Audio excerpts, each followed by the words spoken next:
Hello everybody, and welcome to this episode of the Geeking Off podcast. Today, I'm drinking something that my wife picked up. It's called Not Your Father's Ginger Ale. So, kanpai.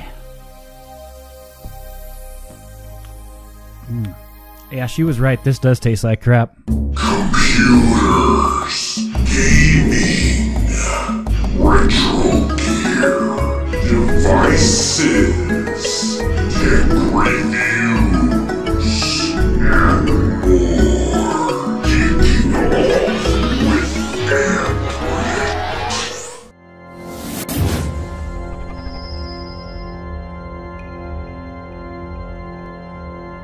Today we got a new co-host. His name is Macrophiliac. We're going to call him Macro for short here on the show. So go ahead, say hi there, Macro. Hey guys, I'm Macrophiliac, Jared, technology enthusiast, and, I'm ready to crack open some knowledge. Sweet, sweet. Were you a 90s kid? You remember this stuff? Oh, Surge, right? It's back at Walmart. Really? I'm going to have to go look that up. I have to check that out. And for a disclaimer of this episode, we are not going to be damning Linux whatsoever. We're just going to talk about, our thoughts on is Linux safe. That's our topic. We'll be talking about the Linux Mint hack and previous Linux vulnerabilities, and basically how to stay safe online. So let's go ahead and get started with the Linux Mint hack. On February 20th, Linux Mint had their website hacked with a backdoor that was done through WordPress. They went ahead and modified a link to the Linux Mint Cinnamon Edition 17.3 ISO, putting a kind of a, not really a Trojan, but more of a botnet type DDoS attacker that's really, really old, and it got discovered really quick. This article I've been reading about it, they call it Tsunami. They actually call it a Trojan, but Trojan would imply it's hiding as something else. But yeah, it's a botnet client, and they were able to do it through WordPress. Go less. Figure. Yeah, go figure. It seemed that they had some flaws in the security design of their website. It seems their blog, main pages, and their forum were on the same web server. So by compromising WordPress, they were able to pull their entire forum database. So the day after we learned about the attack, they said, "Everybody change your forum passwords." So yet again, WordPress has failed the internet. Oh, it's kind of funny. Didn't they get hacked earlier in the year too on their forums? So this would be like their second hack on that forum? Not aware. This is the first time I heard of really any attack made on the Mint team. And I think this comes shortly after the news that Linux Mint was the #1 downloaded distro, the most used distro for desktop users, which is kind of interesting.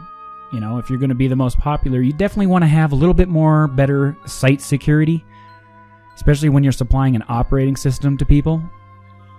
So it's kind of, I do say a little bad on Clem's part for that. It does. It does show that they even admitted that they thought that, hey, we're not Windows.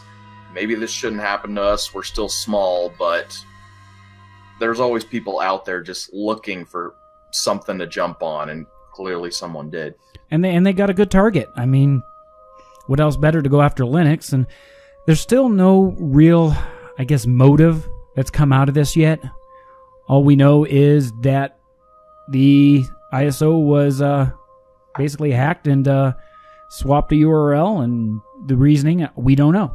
Is there a method behind this? Is somebody trying to damage the Linux Mint reputation? Are they trying to send Clem a message saying, hey, you better beef up your website security if you're going to be delivering distros to people? It just seems like script kiddie work. It may have been sending somewhat of a message, or some guys just wanting to beef up whatever botnet they already had in place.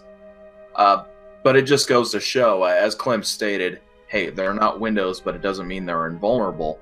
At the end of the day, I can honestly say the website's faster than I've ever seen it. Seemed to work out better in the end. A lot of people sprung on to support them. It's really been interesting to witness. And in a recent blog post, he updated and say that the PHP team from Automatic, the company that behind WordPress, was reaching out to them to see how they could help.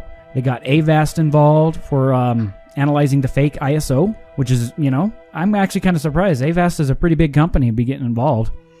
And then EUK Host and AYK Solutions. Whenever they needed help, they were there for them. So that's really good that the community really did step up when this happened. They didn't really damn it. They didn't say, oh, well, it happened. There were a few downloads, and I guess there's a few of them running out there still, but not enough to really help the botnet attack that I believe he was trying to go for, if he was going to go for that. Now that the news is out there, I mean, it may be that one person that may have seen the previous not the previous, but the previous before podcast where we talked about getting started in Linux, and we recommended Linux Mint. I feel bad if you're that one person, downloaded it on the 20th, and you never went back and heard any of this news, and you're running that botnet. Sorry. If you were one of those rare one person, just go, reformat, reinstall, and you should be good to go. I think at the end, it really just kind of shows the resolve and community feeling that you can really only get with a Linux or open source project. How many people jumped on this to help them out? I can really look back on that and really nod my head in approval of all of it. It's a shame that this is what that's the cause. That's what caused these people to kind of spring on and jump together for this. But it still shows the greatest side of people in this community.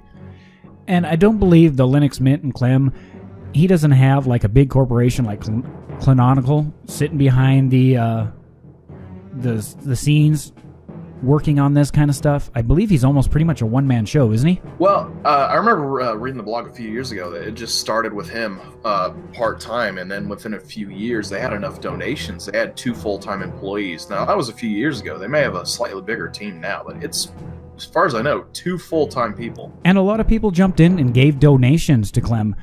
So now he should be able to, say, hire a person to be on his team that will focus on his website security just in general.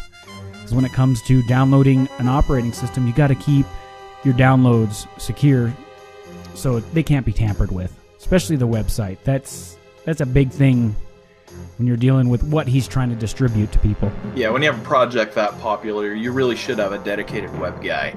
If Clem himself could balance that, great, but it's always good to have a dedicated guy. So what have we learned from this? I think we have learned that, we've learned that Linux is a little bit vulnerable, but not the kernel itself. What we saw here was a modification of one ISO from this particular distribution. And it'll help other distributions as well think about their own security when publishing their Linux distro as well. So in a way, it's a good way because it's going to help everybody beef up their security on the other ends too. So I'm going to move on to, previous Linux vulnerabilities in the past year, maybe 2 years, some of them. And some of you may have remembered the big one. This was the Heartbleed bug. Ooh. They got a creepy logo here of a heart just bleeding its blood out all over the place. Basically, it was an SSL TLS. With the first one because I was one of those people that came over to Linux saying, oh, there's no vulnerabilities, there's no malware. It's a perfectly 100% secure operating system. And this was one of the first big news that kind of was a wake-up call for me saying, some of this stuff is a little old, and some of it doesn't get updated very often, so things sit there in the code. And this was the first wake-up call for me to realize, wow, okay, so just like Windows, I'm going to have to keep patching my operating system. It was kind of scary for a lot of people. And it was the one that said, okay, I'm going to have to protect myself. This isn't just, okay, install this operating system and just go with it. I vaguely remember Heartbeat. It feels like it was forever ago. That was just 2014. Yeah. That seemed to scare a lot of the internet. I think it was Google who actually broke the leak on that because they themselves were huge users of OpenSSL. They run Linux servers all over the place. Yeah, Google's big into... Sometimes they're the ones that find a lot of these vulnerabilities. Now, granted, I haven't seen too many of these vulnerabilities that we're going over. I haven't heard too many big news where some big service has been hacked or taken down by some of these bugs. So keep that in mind as we move along. I'm just kind of going over some things to show that what packages you install in your Linux distribution can be vulnerable from time to time. And you just need to be aware of that. And that can go for really any operating system, any platform. You'll always notice Adobe making tons of security updates to Adobe Flash. And that could be on any platform that some bug will allow root access to a remote host. And that can happen on any platform.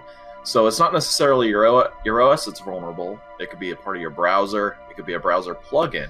At least in that respect, you know that the security hole is fairly isolated. If it's just your browser compromised, the rest of your stuff's pretty safe for the most part. Yeah, I mean, you're not going to get too much data stolen or anything major like that. It's just something to be aware of, to realize that when you're dealing with data going across the internet, it's in some areas it's not safe. It's just there's always man-in-the-middle attacks. And that isn't really your operating system in general. That's just, you got to be careful with how you work with the internet. We'll get into that in a little bit towards the end of the segment, called Shell Shock. I kind of talked about this in the Heartbleed one a little bit. It was a backdoor where they could go through the bash prompt, a basic Linux package in every Linux, I think even Unix operating systems as well, which allowed the remote user to just start executing code on the operating system. Now this one, I'm still not sure if they ever really came to 100% healing on this. I know they've been doing little patches here and there, but I think the core problem now has been completely resolved, and this issue should be completely wiped out until somebody finds another vulnerability in the bash prompt, which is probably the most important package connected to the kernel. I vaguely remember hearing about it, but it is pretty frightening when it's something that is potentially that low level made vulnerable. And this is another one of those things I'm like, okay, all right. When this one came out, I'm like, all right, so now I've learned that if I'm using Linux, I'm definitely going to have to remember to update and patch my stuff. Got to do it. Just got to do it with any operating system. Keep them updated. And in the Arch world, it definitely makes it a little bit easier, but some of the other operating systems do get them the patches a little bit later than the more bleeding edge distros. But that's something to keep in mind. Really, the best antivirus you can have is common sense. It kind of goes back to the Linux Mint thing. If you just know, say, your software sources, you could always end up with a compromised piece of software, not getting it from a trusted source, and falls into this too. Sure, we're getting into bugs that could happen potentially anywhere, but common sense gets you a long way. All right, and now I'm going to move on to this one. This one was a recent one. I believe this article here is February 5th, 2016, and it is the lib graphite font processing vulnerabilities. This one was one for font processing in Linux, Firefox, LibreOffice, and other major applications. The most severe vulnerability results in out-of-bounds read, which the attacker can use to achieve, code execution. So basically, they can brute force into your system by just overflowing it. It resulted in denial of service situations. They basically wanted to exploit. The attacker simply needed to use and run graphite-enabled applications that renders pages using specific fonts on them. Since Firefox versions 11 to 42, believe it or not, directly supported graphite. The attacker could easily compromise a server and then serve specifically crafted font where the user's renders page from the server. I find that kind of terrifying that it's something as simple as a font can have code injection that can lead to a vulnerability like that. That's the last thing anyone suspects. We've seen plenty of malicious fonts in the Windows world. This is the first I've heard of this on Unix. I do know there has been patches issued over this. Of course, if you're running any Firefox over 42, you're good to go. I checked my version number as we were talking about this because I only recently updated to 4.402. I stayed on the old version for probably a month, just ignoring the update reminders. So maybe I was attack waiting to happen, perhaps. Like I said, keep your stuff updated. There's a reason why there's updates out there. And in the Arch world, I'll see an update for, like, say, OpenSSL, and I'm like, oh, they updated OpenSSL, and then the next day or two I found out that there's a big vulnerability in there, and I'm like, oh, okay, so that's what's going on here. So it's always a good idea. For me, I try to make sure to update on a weekly basis. Some people do it monthly, and then there's people who have never updated since installation, which is kind of scary. And now we're going to move on to the last little part of this segment, is how do you be safe on Linux or even other operating systems? And of course, as Mr. Macro here told us, it's just common sense. Don't go out there saying, downloading from sites that have 5 download buttons on them. That's usually a big red flag. One of the biggest ones is if you have get a password manager like LastPass or 1Password or KeePass, and have a different random password for every site you use on a daily basis. This will help if, for example, like if the Linux Mint form got hacked and you use that same password on your bank account, you'd be screwed. So you got to remember mainly to be safe, use different passwords on every website. Another thing you can do is make sure to run, I know a lot of people are against this, but run an ad block. Add an ad blocker to your web browser. This also saves you. Also, it helps with performance on web browsing in general, especially on older machines. I've learned that when people say their internet's slow, installing a simple ad blocker speeds it up almost 75%, especially when you're running a dual-core AMD processor. It definitely helps. I'm glad you mentioned ad blocker. I was about to mention the same thing. Most of them do have, by default, malware domains blocked, several known sources blocked, and they update those constantly. You can have your feelings about ad block, but if you want to support a website, you can always disable ad block for that page. Still have support, but still keep yourself secure for the random stuff on the internet you find yourself on that you don't entirely trust. For example, I don't know if anybody remembers the video Roy Goes Linux. I'm not sure, but every time I go over there to kind of check up on him and maintain the system, make sure it's updated, I go into the downloads folder and there's over 30 exe files in there. Good thing I didn't even install Wine for him because they're not going to do anything. But I think that's funny that I don't know how he runs into it, but he finds them. And I do have an ad blocker on there, and I don't, like, how are you getting or finding these? I don't know.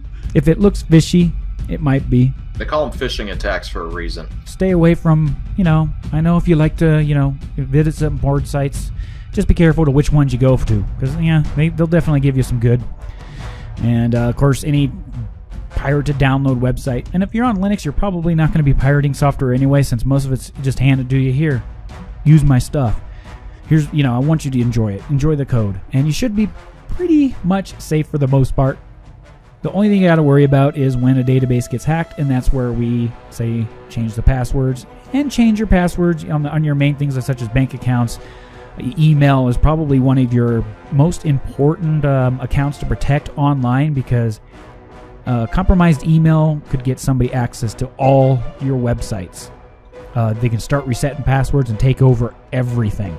So change at least the email password every 6 months, just to be on the safe side, and keep refreshing it and make sure it's different. And use a password generator if you have to. And if you don't trust software or LastPass or anything, there's a little thing called a notebook. Write it down, put it in a safe deposit box, and there you go. And also don't forget what's become very popular the last few years is two-factor authentication. Someone might remotely be able to reset your password, but often this two-factor authentication depends on you having physical access to your phone to, say, give a confirmation code. If you really want to keep your data safe, you really want to protect your email account, that is a great way to go. It brings it up every time the IP address trying to access your accounts change. It's excellent. Oh yeah, Gmail is really, really good for that. As far as Hotmail and Outlook.com, I'm not too sure because I don't use those services. Trust those as far as I can throw them. Yeah.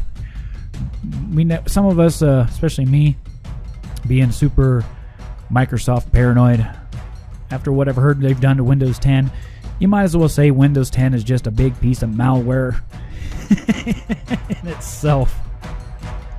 If it's a piece of hardware, it can be broken into, and if it's a piece of software, it can be hacked. It doesn't matter, and I'm not trying to scare anybody from Linux or anything else. Linux, yes, you're going to be a little safer from these things, but in the end, anything is hackable. And I remember my dad, he says, is Linux safe? Is it really, virus-free? And I looked at him and said, anything could be hacked, Dad. And that was my response. He says, oh, okay. He gets it. And because Linux on the desktop is growing, it is going to become a larger target in the future. I mean, it already is in the server end of things. I mean, we just don't see that because most of us don't run servers or pay attention to the news on it, on most servers, unless it's a service that we use. And with that, Linux is going to be pretty safe for you. And that ends this segment.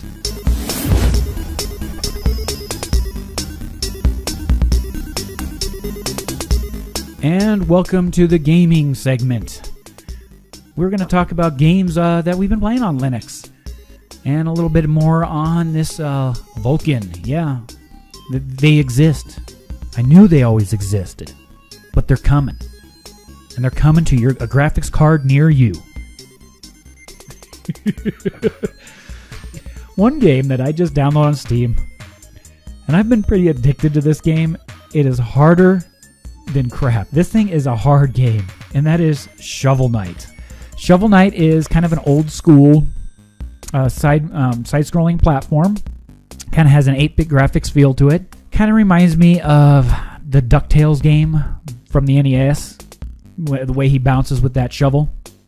You gain treasures, you find items, you try to get enough money to buy more items and health and stuff like that. It's a very, I'm surprised how many platforms they got it on. It's on Wii U, 3DS, PS4, PS3, PS Vita, Xbox One, Windows, Macs, and last but not least, Linux.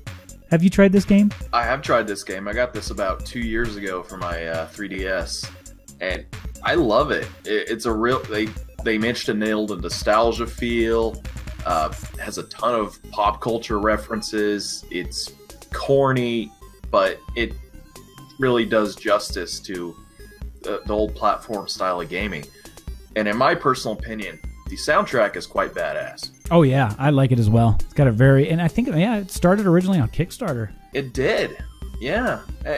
And one thing I found really interesting, this is the only indie game, a non-Nintendo game, to actually get its own Nintendo amiibo. Oh yeah, that's right. And were they going to put them in Smash too? A recent Smash Bros. I don't know. I think I heard rumors about it.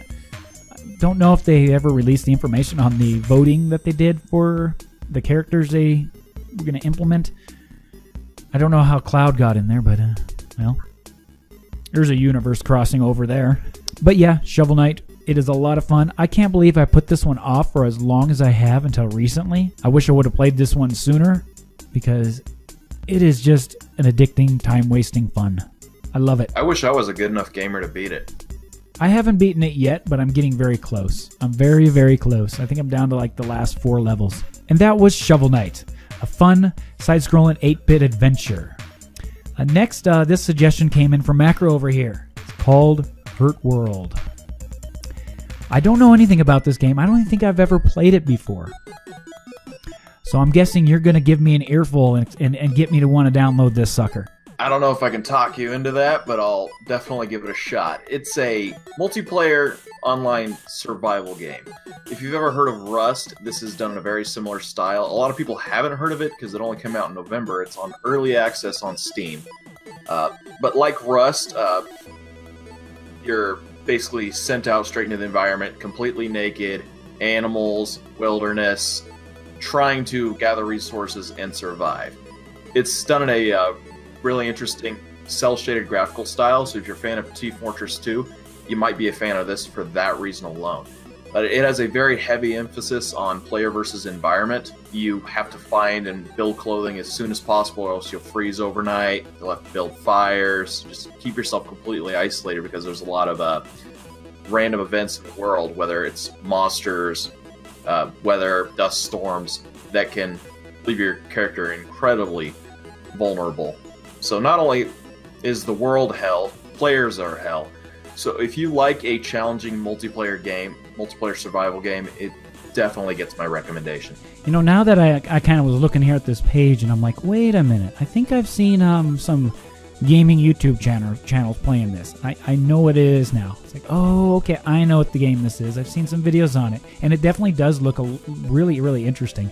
Yeah, the game it's most compared to is Rust. Rust sort of pioneered the online survival genre, at least after DayZ. This game has one thing that Rust has been promising for a few years and hasn't done yet. It has vehicles. It has ATVs and dune buggies. It is extremely fun. You can just load up with your friends, all three of you on a dune buggy, and almost do Mad Max style stuff. It's quite fun. And that has been Hurtworld. Check it out, download it, and play it. You might already be, so whatever that goes, you might need a new graphics engine behind all that. And here we are. Vulcan is here.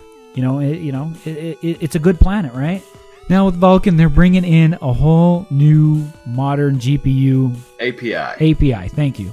OpenGL and DirectX alternative, which, as we know, are a little old and really need to go because DirectX isn't really multi-platform. But I think OpenGL is, but it's just old, very old. And the group that was actually in charge of maintaining OpenGL, the Kronos group, are actually the people who developed Vulkan. So the thing about OpenGL, you ask any real game developer, they'll tell you it's a challenge to develop for. Not only that, it just does not perform as well as DirectX. Depending on the game and your hardware, your frame rate might be between 10 to 33%, about a third slower than that game would be on Windows.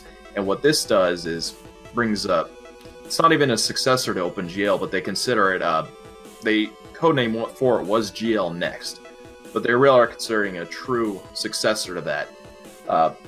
And that it completely cuts out the middleman, the CPU, in terms of rendering. And it could very well close the performance gap between Linux and Windows, which hopefully will bring a lot more people over to Linux gaming. That's true, and that's something we need. And just as game developers need to realize, it's a multi-platform world. You know, we got all of our iDevices, our Android devices, our Windows devices, our Linux boxes, Steam machines, gaming consoles. There needs to be a good standard for all of us, for developers to use to get their games multi-platform, because I think we're living in an age now where one console or one type of operating system doesn't rule them all. There's so many diversions and options out there. People are going to choose what they want to choose, or some of them may choose it just because of their finances. You know, they get a cheap phone, get the cheaper gaming console, you name it. And for a new API to come out and put together something that will work on all these platforms will allow a developer to say, hey, when they go to release their game, it goes out to all the operating systems and devices. I'm really excited to see where this goes, and I don't know, do they have any games out for this using Vulkan yet? Is this getting actively used now? There is currently only one game available, and it's on Steam, multi-platform, and that is the Talos Principle. That was the first game to actively support and use Vulkan, but there are a lot more on the way. Several game engine developers, Unity, Unreal Engine, and Valve, and even Frostbite with EA, have all said that they will support this as soon as possible. And all of those engines I just mentioned, with the exception of Frostbite, because that's EA and they like using their own platform, should be going multi-platform very, very soon. And what's more, you mentioned people say buying cheap phones, cheap hardware. The beauty of Vulkan is, even on Intel integrated graphics, they've been able to demonstrate it really improves performance. Valve, who's probably the biggest company who has been behind Vulkan and supporting Vulkan, demoed Dota 2, one of the most popular MOBA games in the world, running on an Intel integrated graphics card. And it was running pretty well, much to everyone's surprise. So it's really closing the gap for everybody, for people with cheaper hardware or more expensive hardware. Which is what we need, especially with the Steam box and what Valve is trying to do with the whole Steam. I think they're to the point now, they're like the top game, I guess you would say, app store for games that I know of. I don't even think the Google Play Store has as much as they do. They just keep growing and growing and growing. And definitely, if they're going to release a system, they definitely want to be able to get all the games over there. I'm sure that's their goal. And every day, more and more games are being added to the library. And with Vulkan, I believe we're going to start seeing some new AAA titles. We won't have to wait or try to put it in wine or hack it or anything like that. We will get it on day one release. So when GTA 6 comes out, hopefully they use this API and we can be able to play GTA 6 on its launch date whenever it comes. How do you expect me to focus on a podcast when you throw out something like GTA 6 and I'm trying to picture in my mind what that's going to be like? Yeah. What's more is I have a NVIDIA Shield TV. They actually added Vulkan support to that.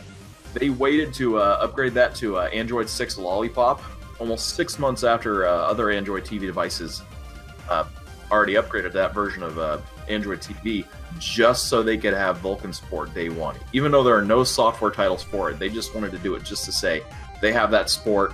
People can start developing for that immediately.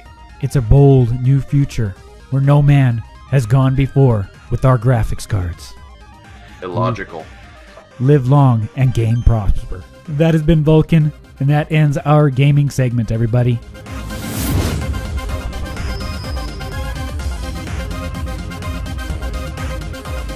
Maybe they'll hack the Raspberry Pi side next. They call it a Model B, but they never had a Model A, did they?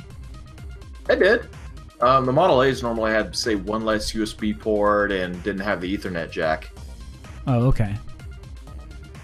And then they just took that up to a whole other level and, let's have the Zero. It doesn't have any of those.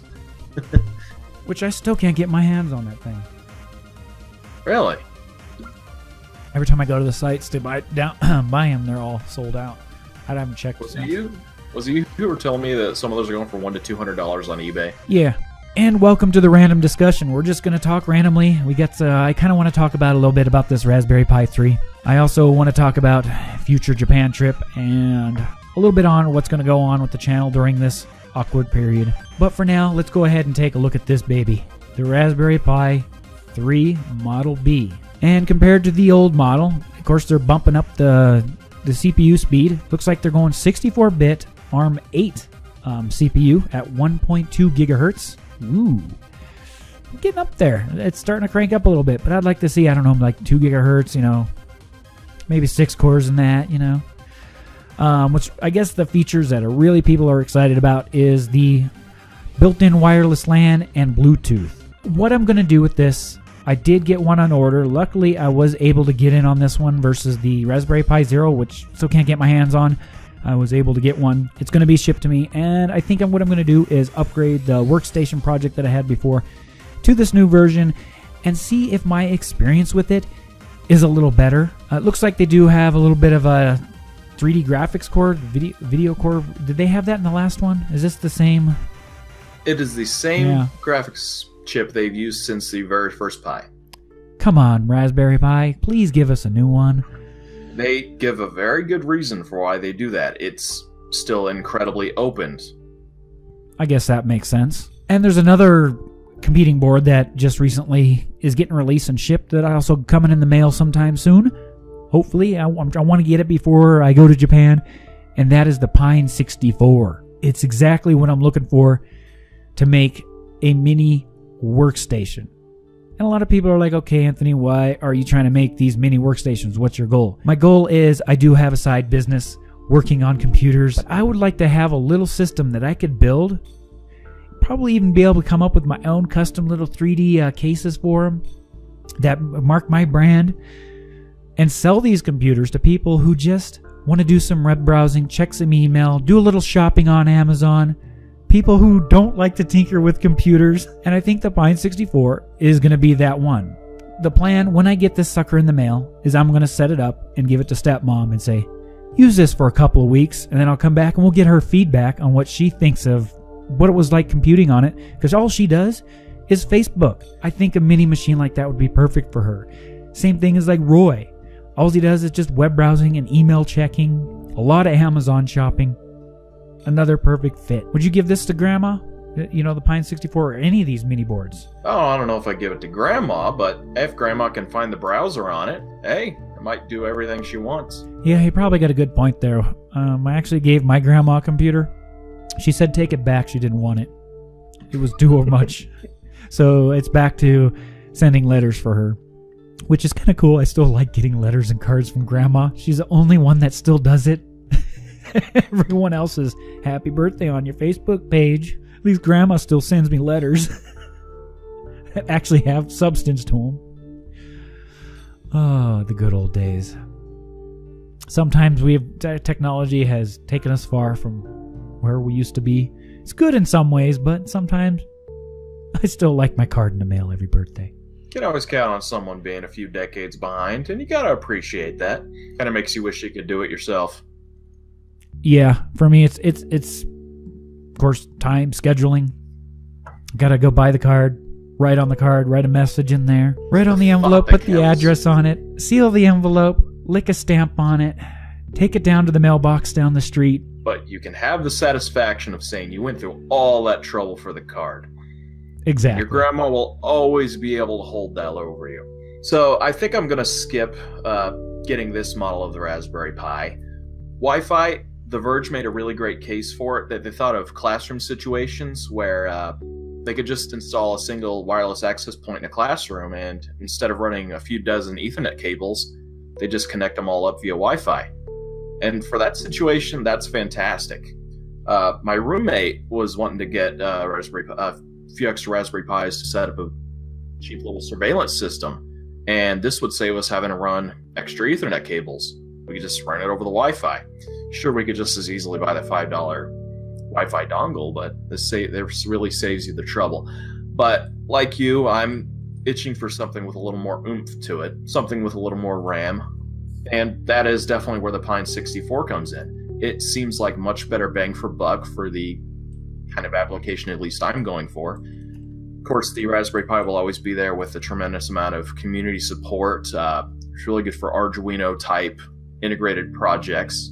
But us just trying to tinker around with microcomputers, you really don't have much to lose buying these things because they're so cheap. Even if you don't end up having a legitimate use, it's very cheap and you can have fun with it. For me, I'm also in that same boat. Raspberry Pi is going to be, well, it's going to be the biggest. Everyone who's into these microboard computers, it's going to be the go-to one. They've got the name, they've coined it, but there are so many coming up in the background that are going to change the whole world on what us hardcore geeks are going to do with them. Build drones out of them. I wish I could get into some of those projects. Some of those people, they build drones with these things. You know, a whole home automation system. A little over my head at the moment, but I would like to definitely try some of that stuff. I too envy people with that level of creativity. And I think it's one of those things. I'm going to keep playing with these little things. I love them. It's a great idea. And it's getting to the point now, I could see this being like the wife's computer, media center computer. They won't replace, I'm one of those people that say the desktop PC is not going anywhere. A lot of people, a lot of podcasts, and a lot of tech people are saying the desktop is going to die. It's not going to die. There's too many of us who edit videos, play games, do a lot of hardcore computing, that the desktop is not going to die. At least not for a long time, because there is still a lot of us that need that power. So it ain't going nowhere.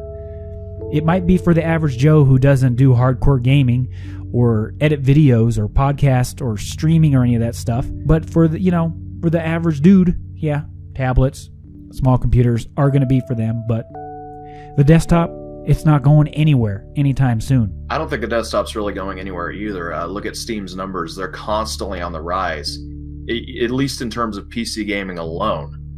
That should be a hint that there's almost an ever-growing number of enthusiasts like us. Yeah, no kidding. Before we wind up this random segment, I need to kind of mention that, yes, unexpectedly and out of nowhere, Japan Trip Chapter 2 is happening this month. Hopefully we'll be able to make it there for the sakura season, where we get to see the cherry blossoms. I really, really want to get some good pictures and some good video of them. From what I understand, they might happen a little bit earlier, but they normally happen towards the last week of March. We will be there that week, and that's the one that I'm hoping to catch some sakura action, and maybe catch some the YouTube gathering in Tokyo. We're going to try to do that. It's just that timing is an issue when it comes to this kind of thing. But if it doesn't, or we don't make it, we're still going to have fun anyways. Which brings me up to my next point. For that time, I was planning on trying to do extra videos to keep caught up, to give people something to watch while I'm gone. But unfortunately, my life has been so hectic, and I don't want to just rush content together, that I have made the decision that during this time, I'm going to be on vacation. So it's going to be a period of about 3 weeks. There will be no content on the channel. I'll probably upload a short little video, maybe I'll just upload this part from the podcast to my channel just before the trip. So people aren't like, what happened? Are you dead? Are you alive? What's going on? Because you know what? It's going to be vacation time, and I want to enjoy myself, and I don't want to have to worry about uploading videos or if my scheduled videos are going live. I'm just going to take a break. I'm just going to take a break because I need it. And when I get back, there'll be some more Japan vlogs to watch. I'm still on that hunt for the strange piece of tech, which I never found in the last adventure.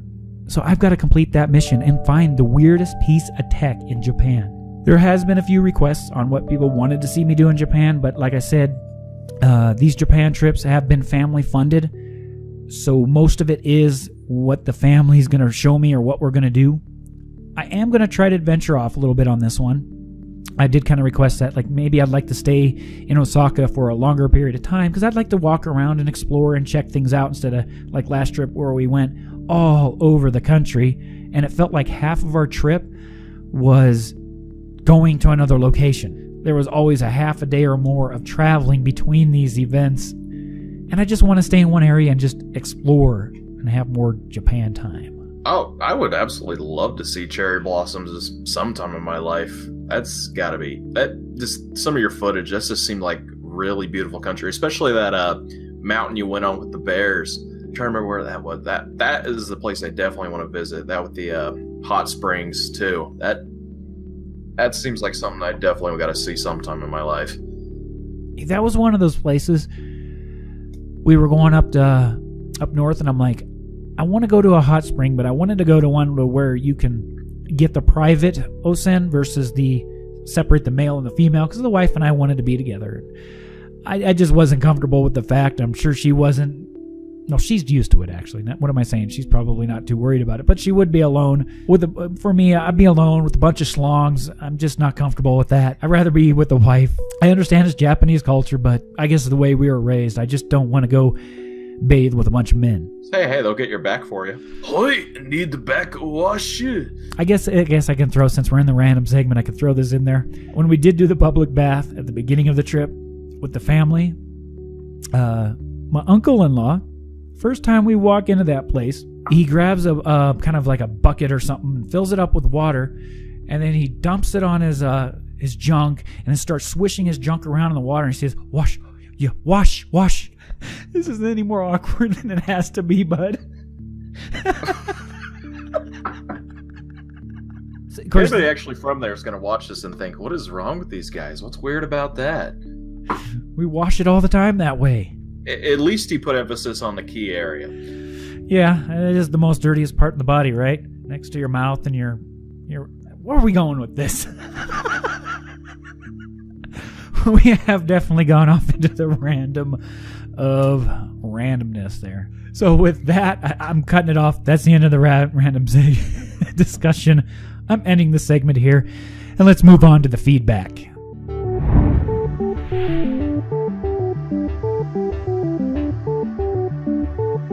And welcome to the feedback segment, where you feed us back. And today's first feedback comes in here from Effect20. Sweet video. Okay, so there any resources out there to help me learn the commands in the terminal? That's what scares me about most of Linux. Not being able to run just an exe file and install is scaring me away. But I really want to be a Linux guy after watching all your stuff. And I went in to go and reply to him and explain to him, yeah, Linux does not have exe files that we're used to if you're using Windows. I don't even think Macs do. I think they got a whole different system as well. In most Linux distributions, especially a Debian base, there is a .deb file that you can open up, and usually in Ubuntu it'll open the Ubuntu Software Center, or if you have any other type of Sympack or package manager installed by the operating system by default, it'll help guide you along with the install. And what's really neat, even with as bad as the Ubuntu Software Center is, It will allow you to just install by just clicking install after you open the deb file.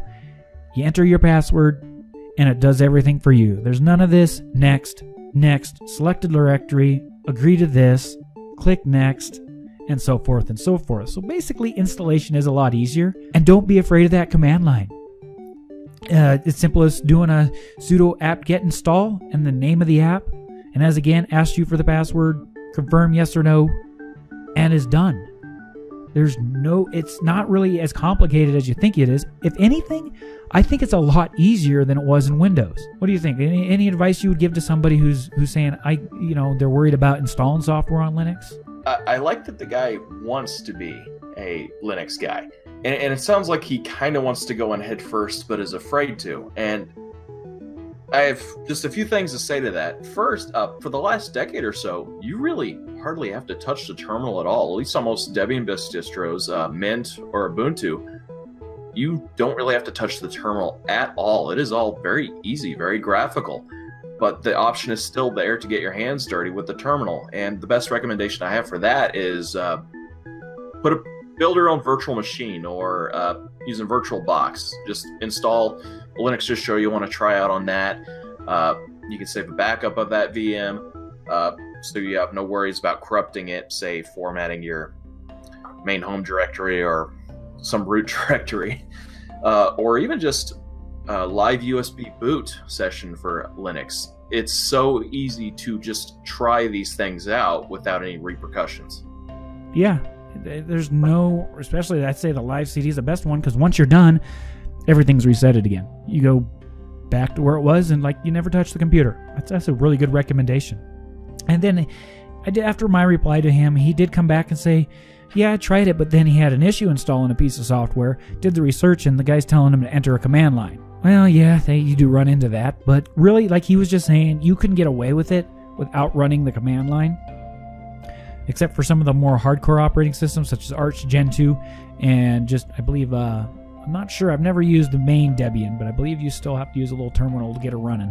But once even in Arch, you can install, say, like, a package manager, and eventually make the operating system where you'd never touch the terminal, and eventually you start getting a little rusty because you're just not in there as much as you used to be. It was like that in the beginning of my Arch life. I was in that command line all the time. Now I'm not even touching it. I'm using the computer. Even if you end up in the command line just needing to do something in the terminal, do like any other big IT guy does and Google the living crap out of the issue. It is hard to find an issue that you cannot find an answer on Google for, especially for Linux. Oh yeah, I've been in that boat many times, and sometimes I am one of those people that just says, I'll take the leap of faith, copy and paste that sucker in there, and see what happens. That's how you learn. And if it asks you for a password for your sudo permissions, then go back, press the up key, kind of look up what the command is and what it does. If it does, you want to question what it's going to do. But for the most part, I have yet to run into what they call the troll commands that some people have said are out there. I personally, as a Linux user now for over 2 years, have never run into a troll command from looking for help. Knock on wood. Because even in Ubuntu, from what I understand, I was watching a video on it, and I think they tried to use the RF remove force on the root. And I guess there's protection on most distributions that won't even let you do it anymore. We're not going to say most distros are stupid-proofed, but they're just about getting there. It's kind of hard to screw up. Yeah, I mean, like an Arch system or any of those, yeah, they're not stupid-proof, but Ubuntu and the Debian line, they're definitely starting to stupid-proof it. If you really want to mess up the machine, you're just going to have to go in there and really, you're going to have to mess it up. You're going to have to do some work to mess it up, which is a good thing. Worst case scenario, you somehow manage to wipe out your home directory, but most of the time, as long as you still have access to your home directory or you have a backup drive with anything important, really quick to reinstall and get your Linux box going up and getting back up and going again. So don't be scared. Like I said, put it on a virtual machine, put it on a dumb box, put it in a live environment, play with it, break it, try to break it. That's how you learn it. Before you Trial know and it, error. you're not going to be, you'll be like, okay, this is not what I thought it was. This next comment came in from Anthony Benedetto. I am tired of Windows and want to try Linux, but I do a lot of work in AutoCAD, Word, and Excel. Will I be able to find software on Linux to work with these files? I need to get away from Windows, but don't know much about Linux. I don't even know where to start, which Linux operating system to use. Can I get some direction on where to go to get some info? And I need to get started. Previously, we did do a podcast on getting started in Linux. I would suggest trying out any operating system. Ubuntu, you kind of cringe a little bit. Linux Mint, we'll give them the benefit of the doubt. This isn't going to happen anytime soon, so go ahead, try out one of those Linux distros. And most of them include your office software, such as your Excel, not really Excel, but they call it Calculator in LibreOffice, and that'll give you your Word and your spreadsheet. So those are already built into most Linux distros. Now, I'm not a big AutoCAD user, but here's what you do. This is how I found software that I liked. Like, for example, I used PaintShop Pro to make my thumbnails for my videos. I tried GIMP, I tried Krita, and I think it was Inkscape. I tried those 3 programs. I played with them. I even Googled alternatives to Photoshop and PaintShop, and those programs came up. So that's where you want to start. Google alternatives in Linux for AutoCAD. Download as many versions as you can find. Play with them and find out what you like the best. Like in my image editing situation, I ended up liking GIMP the most and stuck with that one. And then when I was done, I just went ahead and uninstalled the other 2 programs and went on from there. So if you have, or anybody, if you have a specialized software that you do something on, Google research an alternative for it, download those alternatives, play with them, find out what functions and works for you, and then once you find that one, learn it, grow with it, and before you know it, you'll be stuck with it. And I know some people don't want to learn a new software. I was in the same boat coming from the Premiere world to Lightworks. There was that fight inside. I already know how to do this. Why do I have to learn something new? But once I did learn it, I'm glad I did. And same thing with GIMP. I'm like, I can't find the options where I'm normally able to find them. Because for me, all I need to do is have a background, a picture for my thumbnail, add some text with some shadow and outline. That's it.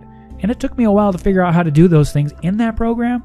Granted, they're not the same way as like, PaintShop, where you just click on a menu option and go to add an outline. In GIMP, it was under copy the layer to path and put the path into a new layer and then create the outside image and drop the layer. It's a little bit more different way of doing things, but I was able to find out a way to do it and learn it. And now I'm to the point where when it comes to making the thumbnails, I cracked those suckers out in a couple of minutes. Try different software. You're just going to have to accept the fact that unless AutoCAD comes to Linux, you're going to have to use some alternative and you're going to have to learn some alternatives. And set some time to do that. Load it up in a virtual machine, or like we said before, throw it in a live environment and just play with it while you're using your other AutoCAD, and try to find options that are similar to what you're using. You will be an expert at what you're doing. Do you have any advice for somebody who is looking for an alternative software to what they do? The Microsoft Office Word and Excel thing is what's brought up to me the most when people who aren't necessarily, say, computer literate ask me about switching to Linux. And what has been a big barrier for a lot of them is, and I've noticed this too, is if you're using it on a work computer and you actually absolutely have to be able to work with, say, DocX and Excel spreadsheet files, LibreOffice, some of the open source solutions do tend to break the formatting. Just as similarly, Microsoft Office doesn't always tend to read open document formatting properly. Workarounds I would say for that is run Windows in a virtual machine. You can put it in seamless mode to where it feels like you're still running it as a Linux application, but it's just kind of seamlessly built into your tray in Linux. Or cloud solutions. You can, if you really need it for professional reasons, say Microsoft Office, you can always get Office 365. If you're doing this for work, your work might already have licensing for Office 365. It does have a monthly or yearly fee, $9-10 a month, but if you absolutely need it professionally, there's one solution for you. As for AutoCAD, I did do some looking around, and there are some solutions that will actually read the project files for AutoCAD. There's FreeCAD and BRLCAD that I can't confirm it because I haven't worked with any CAD stuff for quite a long time. They may very well work with AutoCAD as you wanted, or again, run it in a virtual machine, or try AutoCAD's cloud solutions. Yeah, above all, just look for alternatives. They may work out for you, they may not. You may just have to your virtual machine on top of your Linux box. But like Anthony said, it's really all about just getting out there and trying alternatives. And that brings us to the end of this feedback segment. Let's go ahead and wind down the show, shall we?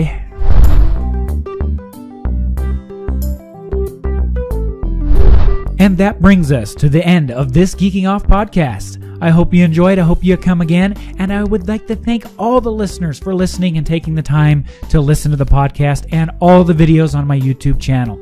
Thank you, guys. Your support, just liking the video, is just all I need.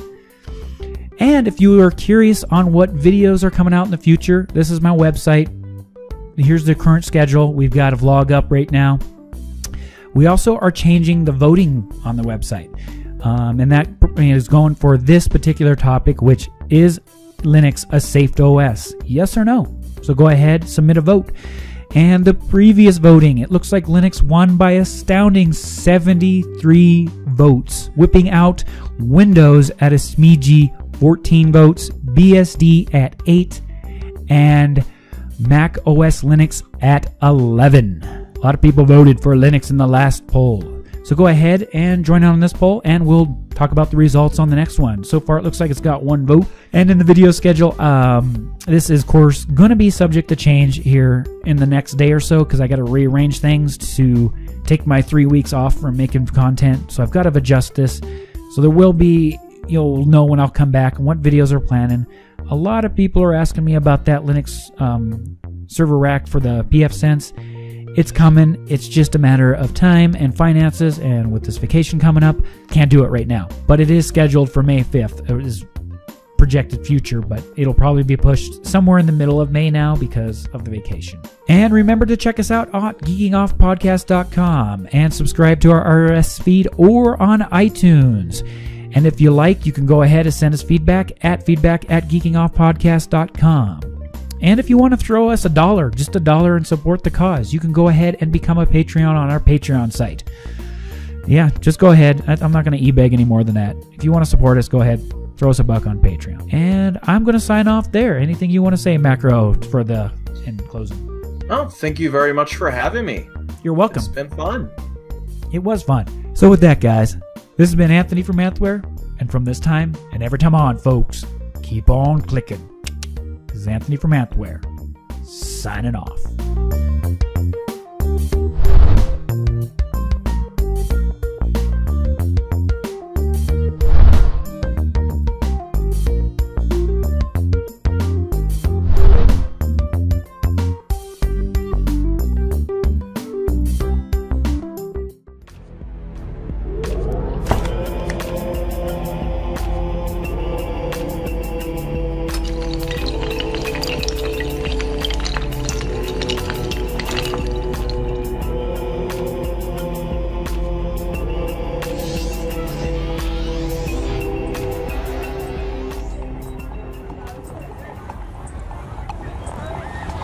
Anyone else over here? Come on.